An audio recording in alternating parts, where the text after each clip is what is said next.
Good evening, ladies and gentlemen. Good morning to Des in New Zealand, and those of you who are perhaps not in the darkness of Joburg at the moment. Welcome to the Network Migration Services webinar on Australia this evening. To introduce myself, my name is Andrew Kerr. I'm the owner and director of Network Migration Services, and I'm also a licensed advisor for Australia and New Zealand.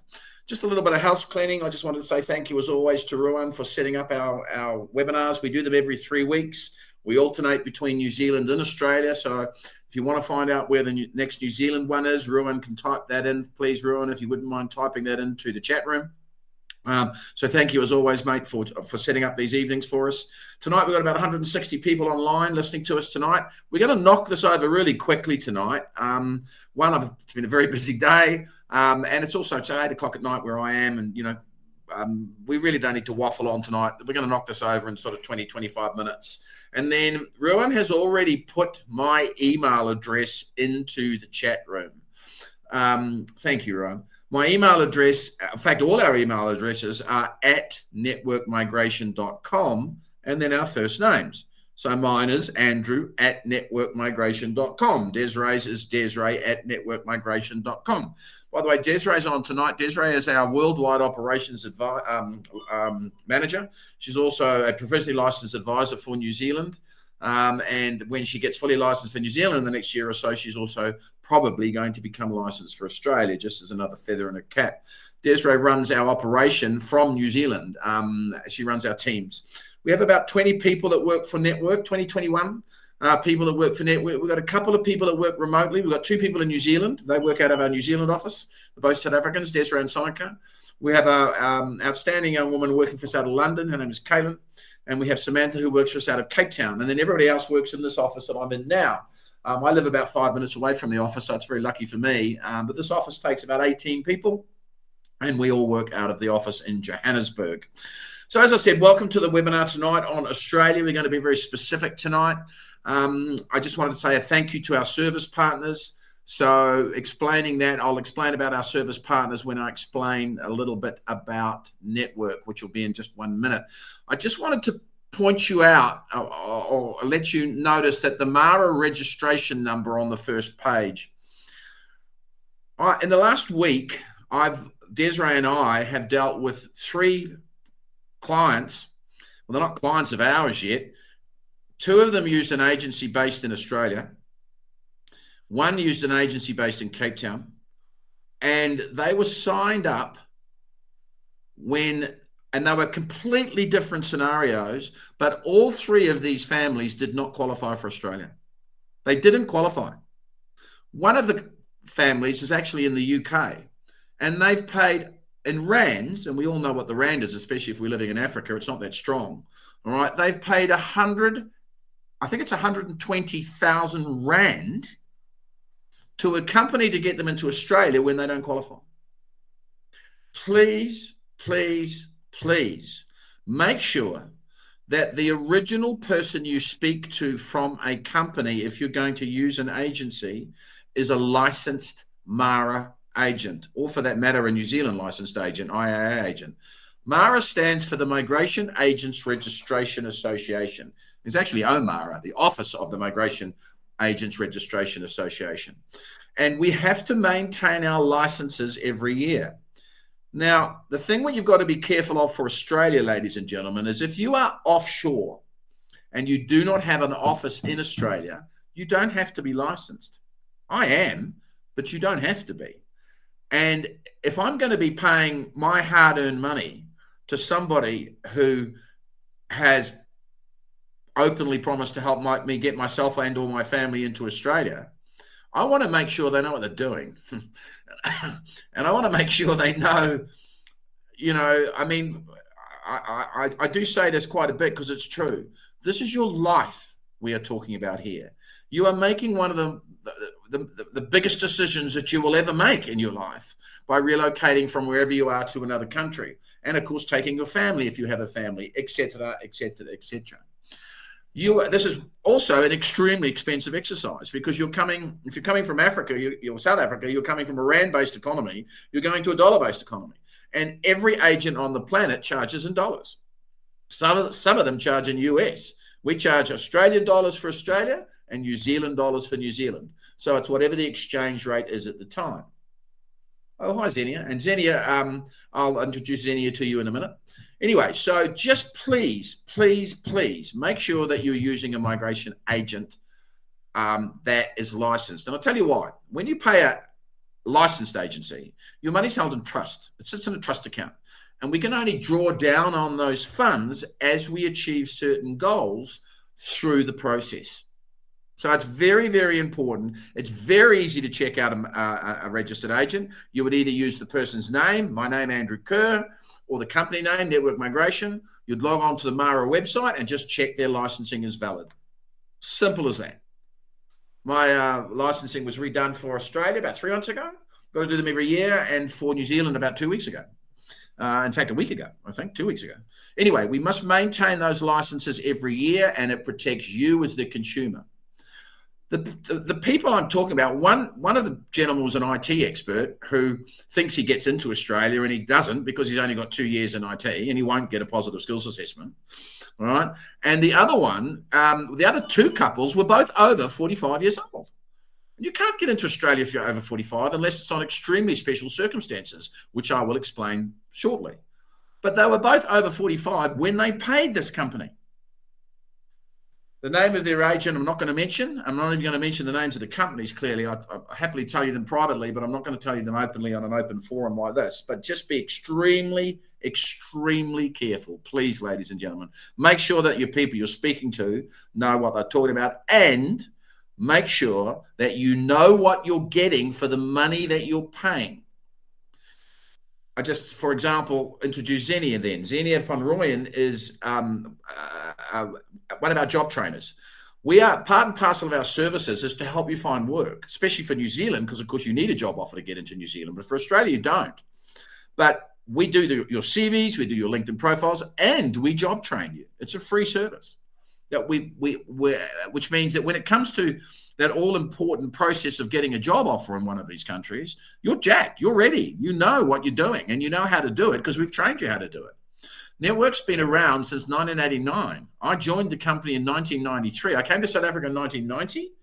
In 1993, I joined Network Migration, and I've owned it since then. Excuse me, in 1996, I bought it. So from 93 to now, 30-odd years, I've been working in this industry. And licensing became mandatory for New Zealand back in 2009, I think it was. But it's never been mandatory for Australia unless you're on source, so be careful. All right, just make sure they're licensed.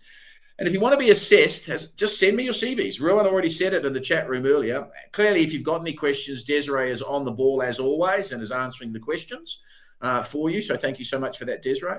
And if you've got any questions, put them in the chat room, and then Desiree will answer them, or I'll answer them if it's a quick one. And then if you want to be assessed, just send me your CVs or send me your scenario. You might be a businessman wanting to go. You might be living with an Australian citizen. You might be a parent of an Australian resident. You might be wanting to invest in Australia. You might be wanting to study in Australia. There's really not a visa we don't do, which I'm going to show you in a minute. So, about Network, you know all about us. You know I'm licensed. I'm going to do Australian. There's only about 4 slides to show you here tonight, ladies and gentlemen. You can really just take screenshots or photos of them with your phone, etc. Thanks, Des. Yeah, thank you. So exactly. So if you've got yeah, just use a licensed agent, please. Right. Okay. So Network, we have 3 separate divisions. My division, because I'm a licensed agent, so is Desiree, for example, etc. We have 11 file managers that work under us that prepare all our clients' cases. They're all dynamic at what they do, prepare the casework, ready for submission to the relevant authorities at each stage of the application.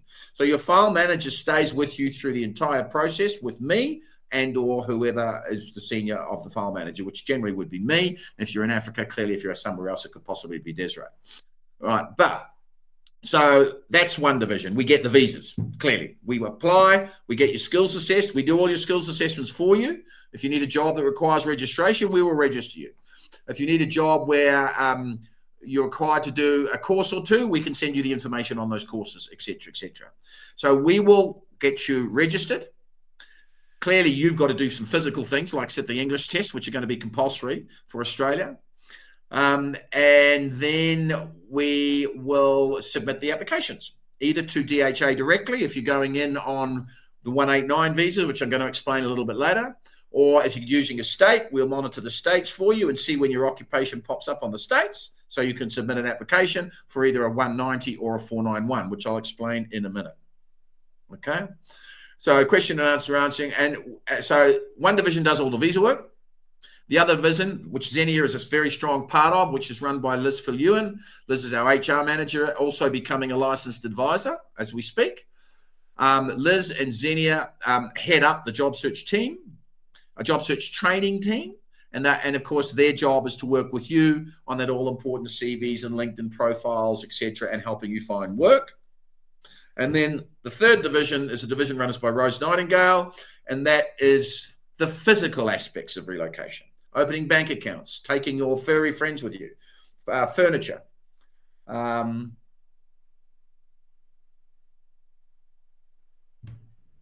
pets. I said that. Shifting money, meeting at airports, arranging accommodations, rental cars, etc. All the physical aspects of relocation we do. Now, Relax has put in an interesting question there. When you send me your CVs, please just give me the structures of your family so I know, and I need to know your ages, please. I don't necessarily need to know those for New Zealand under the new rules, but I certainly need to know your ages for Australia. Okay, thanks, Ron. So you might say, there's my CV. I don't care what the CV looks like, ladies and gentlemen. It's only coming to me. It really doesn't matter. You know, we're going to redo them anyway if you engage our services. So just send me the CVs, and then you might just have a one-liner or a paragraph saying, hi, Andrew, I'm 43. My wife is 38. We have a 12-year-old and a 10-year-old. Simple as that, because I need to know what types of visas we're looking at doing for you all, and I need to know the ages, especially of the adults, because I need to score you correctly when it comes to, of course, giving you the advice. And yeah, thanks, Desiree. I mean, that's true, but I mean, you're looking at, gosh, guys, if you're going to immigrate, you're looking at anywhere from $5,000 odd to $15,000 odd. So, you know, 50,000 Rand to 150,000 Rand. You know, depending on what you're doing, what visa types you're applying for, as Desiree has said there, how many in your family, because Australia charges you individual fees. They don't charge you a family fee. They charge you individually, etc. So that's about us. Around 30 odd years. We've done, I haven't even looked in the last couple of years, I must admit, but I think we've hit 16 odd thousand families in those 33 years. We're doing, you know, quite a few. We average, gosh, pre-COVID, we were averaging, I suppose, about 40, 45 families a month. During COVID, virtually no one, because, of course, only healthcare workers were immigrating during COVID and critical workers. And then post-COVID or post-lockdown, not post-COVID, we're getting back up there now. We're starting to get back up to the 20s, the 25s, the 30s a month now. Clearly, the South African elections have had a little bit to do with a slightly quiet week this week, but we don't even know who the government's going to be in South Africa at the moment, because there's a lot of infighting going on. So good luck to everybody involved in that. Righty. We've already explained that. That's me a couple of years ago. I'm also a member, by the way, of the Migration Institute of Australia. One of the major reasons I maintain that membership is because if you've got an issue with Department of Home Affairs Australia, good luck, because they won't deal with you directly at all. They won't even deal with agents directly. All right. MIA is a governing body, Migration Institute of Australia, that licensed advisors can be members of. And there's, gosh, I don't know how many advisors there are in Australia, probably 1,500 to 2,000. But it's a body that we can submit questions and queries to that will present to the correct people. Okay.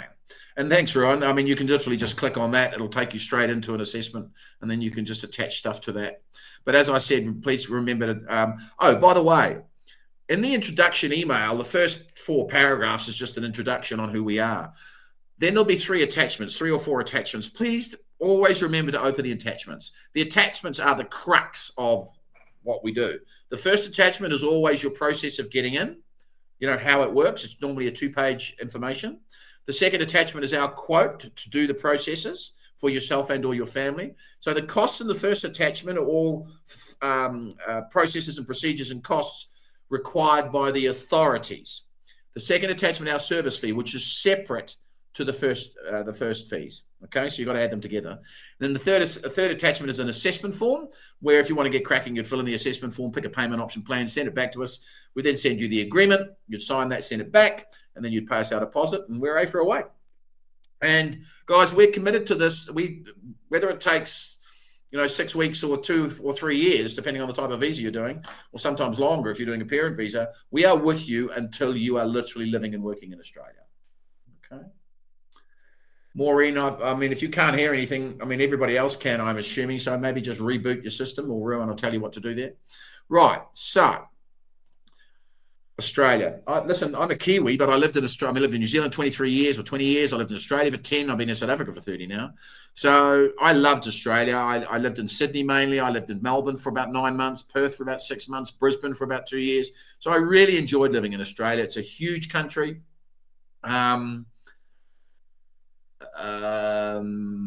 Info, sorry, I just saw that question. If you've submitted your details, please send them to me. If I don't respond immediately, Info, it might be because you don't qualify. So maybe send me an email again overnight, because the people that don't qualify, I tend to put in a little box and I get back to them later in the week. But the people that do qualify, clearly, I get those out of the way as quickly as possible.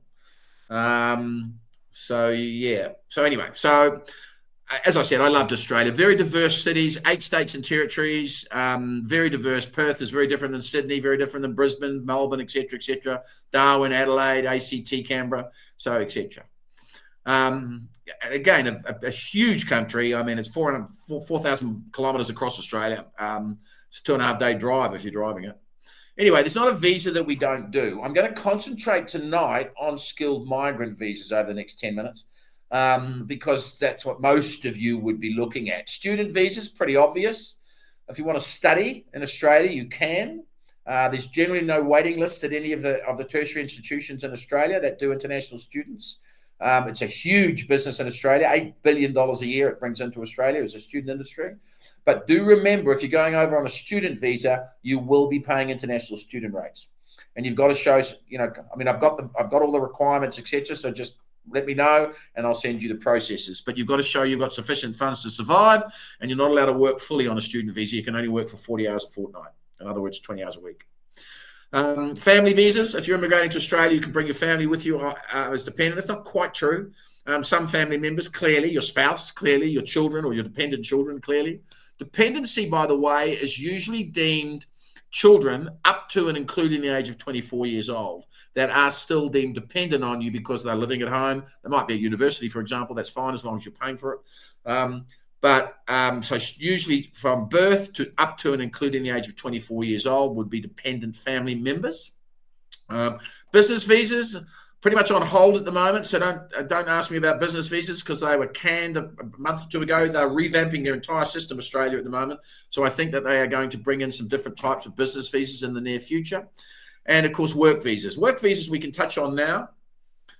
Work visas, the most common work visa would be what we call a subclass 482. That's issued to you to up to 4 years. Now, clearly, in Australia, the company has to be a pre-approved employer. So they've got to apply to government to be approved or to hire non-Australian citizens or residents. Okay, and that doesn't take too long. It normally takes about 8 to 12 weeks, maybe 16 weeks, for the employer to apply to become a sponsor, approved sponsor. And they've got to jump through a couple of hoops. We can send you that information. If you're an employer clearly wanting that information, Desiree can send you that, or I can send you that. And then once the employer has received the sponsorship approval, then we can lodge your application to that approval portal. Called a TRN number. So we need a TRN number. I had somebody yesterday, they got a job in Australia and the company is sponsoring them. And I said, well, where's the TRN number? And they said, well, I don't know what a TRN number is. The company doesn't know what a TRN number is. So that means the company is not sponsoring them. Okay. Because if they don't get the sponsorship approval, the TRN number, they can't sponsor. This means so I don't know what's going on. I'll clearly get some information back off them when they email me back. All right. So a work visa would be issued to you for 2 to 4 years. But the nature of a work visa in Australia being temporary, please remember this. You will not be covered for healthcare on a subclass 482 work visa, and you will not be covered for schooling as well. So take that into cognizance when you're doing that. Okay. Yeah, relax. You will get a recording after it. Everybody gets the recording tomorrow. Ruan will answer that, no doubt. Okay. So the beauty with the 482 now is to get residency after those first 2 years, you used to have a formal qualification. Well, now you don't. As long as the job offer meets the requirements, in other words, they've proven to immigration that you're the right candidate for the job, and they can't find an Australian with your skill sets, then you will get granted the visa for 2 to 4 years. And in the third year, you can generally lodge, depending on your age, of course, you can generally lodge a direct stream entry visa, which is normally called a 186, where you can lodge a direct stream entry visa based on the fact that you're still working for the company that sponsored you in the first place. So, and then, of course, once you get in that way, and the third year you'll get your residency, then you would be entitled to free schooling and healthcare. Client I had today, funnily enough, they've got a potential job offer, but he's 43. So, and the cutoff age for Australia is 45 on a skilled application. So they're going to go in on the work visa, but he's a welder. He also actually qualifies under a 189, 190 or 491, which I'm going to explain shortly. So I strongly suggest that he runs both of them. He runs them concurrently, because he won't have been in Australia for the full 3 years by the time he turns 45. So, of course, they'll kick him out. All right. Or if you're over 45 and you want to get residency, you need to ask for an age waiver. And the only way to get that age waiver is that for 3 of the 4 years that you've been there on your work visa, you've earned $167,000 a year. And that's massive money. All right. So just be careful on that one if you're going into Australia on a work visa. So anyway, I'm going to mainly talk about skilled migrant spouse. You might have an Australian partner. If you're getting in on a spousal visa and you don't live together, you're going to have to do a prospective marriage visa, and then you get granted that and then marry within 9 months. But if you're living with your Australian partner, wherever you are in the world, and you've lived with that partner for 12 months, you can do a partnership visa without actually getting married. You just got to prove the relationship. And there's quite a lot of documentation that you need to prove the relationship. So clearly we can send you that type of information. Right. If you engage us, within the first week, you receive what we commonly call a starter pack, which is a documentation checklist. What do we need from you in order for this process to be successful? It's obvious stuff, ladies and gentlemen: birth certificates, passports, marriage documents, relationship proof, qualification documentation, English language proof, work experience, etc., etc. Okay? Few things you need to take into cognizance here. These points are specifically for a 189 visa, a 190 state nomination visa, or a 491 family or state nomination visa. The difference is a 189 is what I call it the blue chip visa, live where you want and do what you want. Australia announced a month and a half ago that they're only issuing about 8,500 or just under 9,000 189s in the next intake. Their immigration intake starts in 17, 18 days' time. It starts on the 1st of July. Well, that's when they reboot. Federal government has said they want about 155,000 people. I think it's even more, between July 1st and June 30th next year. But they're only issuing about 8,500 or 9,000 189 visas.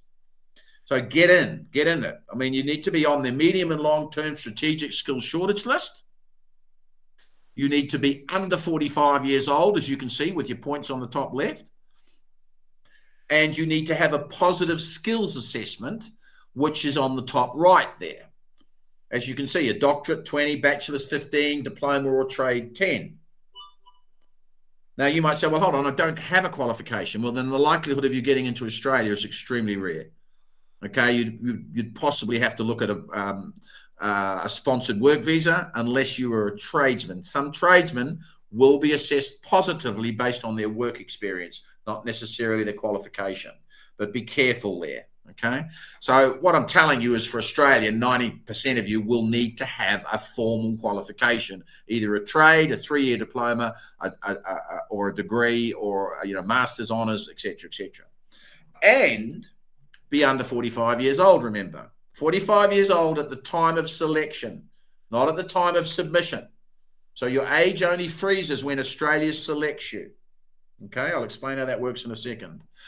You get points for English, competent 0, proficient 10, superior 20. You have to sit the English test. You're sitting in London right now saying, oh, I'm British. I don't have to sit the English test. Well, you're quite right, you don't. But if you don't sit the English test, you don't get the points. And it's likely you probably will need the points. So even if you hold a passport which is exempt from sitting the English test, you will probably still need to sit the English test, so be aware of it. Then you get points for your work experience on the bottom right there. And the work experience has to be related to the qualification you're claiming, and it must be post-qualification work experience in 99% of cases. Okay, so you might say, well, I've been an electrician now for the last 15 years, but I only got my trade test last year. It's a bad example because you could actually count pre-qualification with that one, with work experience. But let's say you were accountant, okay, and you only qualified last year. Then you could only, but you've been an accountant for 10 years. You can only count work experience from the day you qualified, okay? And then, so that's work experience. There's your points, 5, 10, or 15, depending on how many you can prove. Then if you have a spouse or partner and they also have a qualification and their occupation and qualification is on the same skills list as you, for example, the medium and long-term strategic skills shortage list, you can claim 5 points for that qualification, but you've got to have it assessed. Okay, there's over 30 assessing authorities in Australia, ladies and gentlemen, and you must have your qualifications assessed and sit the English test in order, or be exempt from English in order to submit an application or load an expressions of interest. And then, as you can see there, if your spouse sits English, you can claim 5 points if your spouse gets competent English as well. Just be careful of the 65 points. I mentioned accountants earlier. There hasn't been an accountant selected for Australia on less than 80 points since 2016. So also be careful of the information you get. An accountant is using another agency based in Joburg. Again, I'm not going to mention their names. He's sitting on, I think it's 70. He wasn't told. He paid them the money, and he wasn't told that for the last 9 years, accountants have not been selected on anything less than 80 points. And that's BS. He should have been told up front before he paid them a dime. Okay, that's why our consultations and all the information we give you is free. Okay, then if you're single, you might be a single parent. That's fine. You can claim 10 points. Ironically enough, they're giving you bonus points for not having a partner. They only brought that in a few years ago. I must admit, I've always laughed at that one. I don't know why. Anyway, and then if you studied in Australia, which might be one or two of you, especially those of you who potentially listening to me from another country, then you can claim points for that, as you can see. And then here's your sponsorship points for state nominations 190s, sponsored by an eligible Australian citizen on a 491 is 15 points. That's 5 points for a 190, and sponsored by a state on a 491 is 15 points. So let me explain the difference. Remember I said to you that when you come on board, we send you a starter pack. So you then send us the documentation we require for the whole process. But the first thing you'd send us, of course, is your qualification documentation, so we can get that assessed. Some of the assessing authorities will require your English test up front. Engineers, for example, accounting-related jobs or qualifications, teachers, healthcare workers, you're all required to do your English tests up front. Other occupations aren't, but you're required to do your English test prior to lodging. As I mentioned earlier, there's over 30 assessing authorities. So we prepare the assessment for the relevant authority. We collect all the documentation off you. We collate it, we submit it, and we send it. We do all that for you. And then when we're ready to send it, your file manager will contact you and say, right, Mr. Jones, we're ready to send your application. Could you pay the assessing authority fee? And they range from $500 to $4,000, depending on what you do, what your qualifications are, etc., etc. So anywhere between like 5,000 Rand, if you're in Rand country, to 45,000 Rand, depending on what your qualification is. Okay? And then when that's all done, we've got a positive skills assessment, we've got positive English result from either you and or your spouse, we can then load the applications into the Skills Select site. It's called Skills Select, or Expression of Interest. Now, if you're on the 189 list, we will load you. but you might not be on the 189 list. If you're not, no big deal. We'll also can load a 190 and a 491. And in fact, we can load all three, because when we load the applications, bar time, of course, it doesn't cost anything. You're not paying for submitting the application. You've paid for the assessment and your English test, but you're not paying to load it. You won't pay until they select you, which is a big advantage for Australia. Okay, so you would load it into the Skills Select site. If you're on the 189 skills list, get on with it, because remember, they're only going to select 8,500 in the next calendar year, starting from through July, August. But if you're not, you will probably be on the state list. There's 8 states and territories, and throughout July, August, federal government will allocate the states their caps. So they might say to Queensland, because it's a big state, right, you can have 10,000 people this year. And if you're a family of 5, you take 5 spots. It's not just the main applicant, okay? Or they might say to ACT, which is Canberra, because it's very small, you're going to have 2,000 people this year. And when the states reach their caps, they'll close. Now, often, yes, you can, Pamela. Yes, you can. Sorry. So often we load all 3. And your file manager's job working with you is to monitor the states on your behalf and tell you when the states are ready. Because I tell you why. Just before COVID, Queensland opened at 9 o'clock one morning, and by 4 o'clock in the afternoon, they closed. That's how many applications they'd had. I think they took something like 4,000 applications in 8 hours. Because people all around the world are in your spot. They're ready to submit. And, of course, it's first in, first served. So the moment that the state comes up, your file manager would contact you immediately. We'd be ready to submit and say, right, Mr. Jones, are you wanting to do an ROI, a request of interest to the state, or lodge a state application, etc.? We'll explain all this in the emails we're going to send you regarding your processes. Oh, and by the way, those are all free. We don't charge for those. And then if you want a consultation, they're also free. I consult Mondays to Saturdays, either at the office here in Johannesburg or Zoom, Skype, Teams, Google Meet, whatever. Doesn't matter. And the consultations are free. So if you're going to shopping around, at least have a consult with me so you can compare. Clearly, if you're going to use us, we'd be honored to assist you. But you might just want some information and then, go away and just do it yourself, for example, et cetera, et cetera. I know my team hates it when I say that, but, I do like to point you in the right direction, guys. And frankly, you might just want a skills assessment done. We can do that for you and charge you accordingly. You might just want us to load the EOIs for you. We can do that for you and charge you accordingly. So it doesn't have to be the full package that you take. Thanks. Desiree's answering that. Perfect. Right. Okay. So as Desiree's saying there, she's pretty much answered that up front if you're reading it all, everybody. So thank you for that, Des. And anyway, so when you're selected, DHA will notify you that you have, or the Skill Select system will notify that you've been selected, and you'll be sent an invitation to apply, ITA. Okay.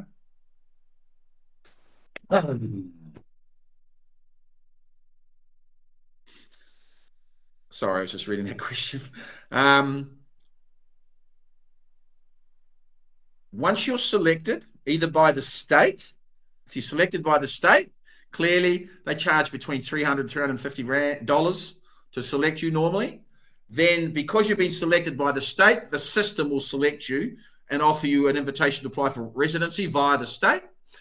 By the way, a 190 is a permanent residency visa, but you sign a declaration that says you're happy to live and work in the sponsoring state for 2 years. All righty? And you get 5 bonus points for that. A 491 is quite new. It came out in November 2019, just before COVID hit. And you get 15 bonus points for that if you're sponsored by a state or a family member. I wouldn't use a family member because they're low priority visas, i.e. the processing time could take 6, 7, 8, 9 years if you use a family member to sponsor you. So if you've got a family member, stay away from them. Rather use the state to sponsor you, because then the processing time would normally be about 6 to 9 months. And you get 15 bonus points. If you're using a 491. Now, a 491 is issued to you for 5 years. You still get free schooling and healthcare. You've got a year to immigrate. And for the next 3 years, you've got to earn $71,000 a year as the main applicant, which is easy.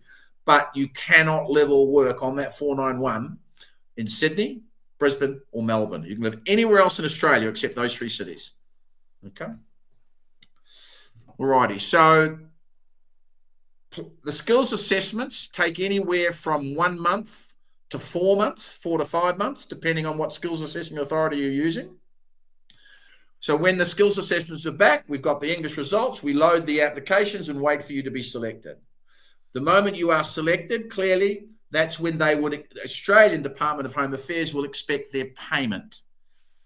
And you're looking at roughly $4,500 for the main applicant, $2,300 for the partner, and $1,160 for each of the children. So that can become quite expensive, clearly, especially if you're coming from a RAND-based economy. No, Wade, it doesn't. Right, so just on Wade's question, an Australian permanent resident or citizen can go and live and work in New Zealand, no problem. A New Zealand citizen, in other words, a passport holder, can work in Australia. If you're a New Zealand resident or permanent resident, you can't work in Australia. You've got to hold citizenship, okay, which is a passport, okay? And by the way, if you want to be assessed for New Zealand, clearly just let me know, and I can assess you for both countries as well. New Zealand is based on a job offer, you receiving a job offer. Right, so I'm pretty much finished, ladies and gentlemen. I mean, what I strongly suggest is you contact us, get all the information because it is free and it's accurate. And between myself and my team and Desiree and the team, thanks, Des, we will be able to assess you and we'll give you full-on quotes. There'll be no hidden costs here at all. You'll know exactly what you're in for from the authorities and or us, of course, if you decided to engage our services. Ladies and gentlemen, it's been an absolute pleasure chatting to you this evening. I can be a lot more specific with you. Your consults are free, remember. They can last as long as they need. And don't forget, we do them virtually as well as face-to-face. So thank you, Desiree, for joining us tonight. As always, have a fantastic day in New Zealand. I hope everything's going okay over there and the kids are well and hubby's well. Thank you, Xenia, for logging on. As always, nice to see you there. Thank you, Rowan, for setting up the evenings as you always do. I'll see you all in the morning, except for Des. We'll chat in the morning at our weekly meeting. Thank you so much, everybody. Have a great evening and stay safe.